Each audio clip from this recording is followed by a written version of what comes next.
गाडगीळ आणि sons limited 1832 पासून। तर हनी ट्रॅप प्रकरणावरून आरोप करणाऱ्या खडसे यांना मंगेश चव्हाणांनी जोरदार प्रत्युत्तर दिलं। यावेळी खडसेंवर बोलताना मंगेश चव्हाणांची जीभ घसरली। खडसेंवर टीका करताना मंगेश चव्हाण यांना भान राहिलं नाही। पाहूया। एकनाथ खडसे हा मातबर नेता होऊच शकत नाही, तो नेता आहे।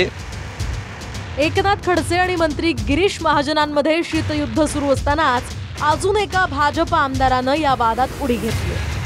राज्याच्या राजकारणात हनी ट्रॅप प्रकरण सध्या चांगलंच चर्चेत आहे।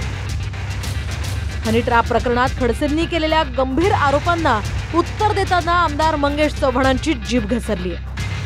खडसेंवर टीका करताना मंगेश चव्हाणांना भानही राहिलं नाहीये।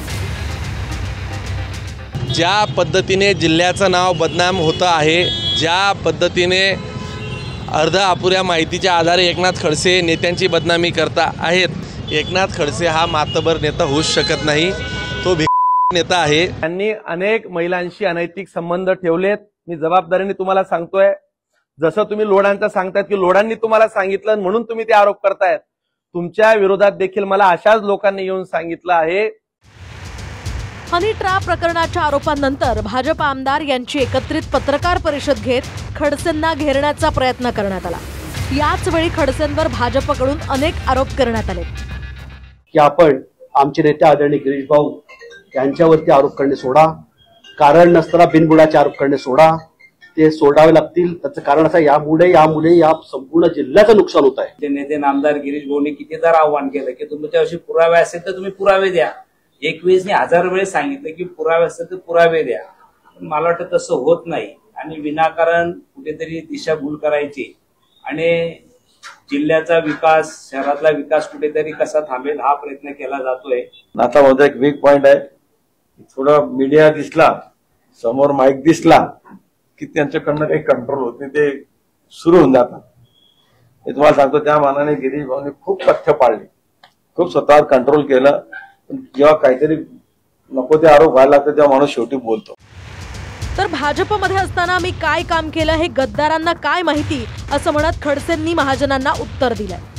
तुम्ही काय करतात, खाली चोऱ्या माऱ्या करतात, डाके टाकतात आणि वर दिल्लीला जाऊन अक्षरशः आडवे पडून पायावर पडतात तिथे आमच्या नेत्यांच्या, आणि त्यांच्याकडून इथे सूट मिळवून घेतात किंवा काहीतरी स्टे करून घेतात। एखादा गद्दार जर असेल तर त्याला कदाचित माहिती नसेल, कारण त्यांना ह्या माहिती नसेल की नाथामाने किती परिश्रम घेतलेले आहे, त्यामुळे मला लोटांगण घ्यायची काही गरज नाही। योग्य वेळ आल्यानंतर त्यांना थांबवण्यासाठी योग्य गोळ्या दिल्या जातील असा चिमटाही मंगेश चव्हाणांनी यावेळी काढलाय। योग्य वेळ आल्यानंतर योग्य थांबवण्याच्या गोळ्या दिल्या जातील। फक्त त्यांनी एकच काम करावं ना, नार्को टेस्ट घ्यावी, दूध का दूध पाणी का पाणी, खरं काय खोटं काय, कोण हानी घेतंय आणि कोण ट्रॅप मध्ये सापडतोय लगेच सिद्ध होईल। प्रफुल्ल लोढाचं प्रकरण वेगळं आहे आणि एकनाथ खडसे जे हनी ट्रॅप प्रकरण सांगतायत ते कपोल कल्पित आहे। एकनाथ खडसेंना कुणीही विचारत नाही, त्यामुळे ते अशा पद्धतीनं सनसनाटी निर्माण करण्याचा प्रयत्न करतायत असाही टोला मंगेश चव्हाणांनी लगावलाय। रवी गोरेसह किशोर पाटील, TV9 मराठी, जळगाव। पूना गाडगीळ आणि सन्स लिमिटेड 1832 पासून।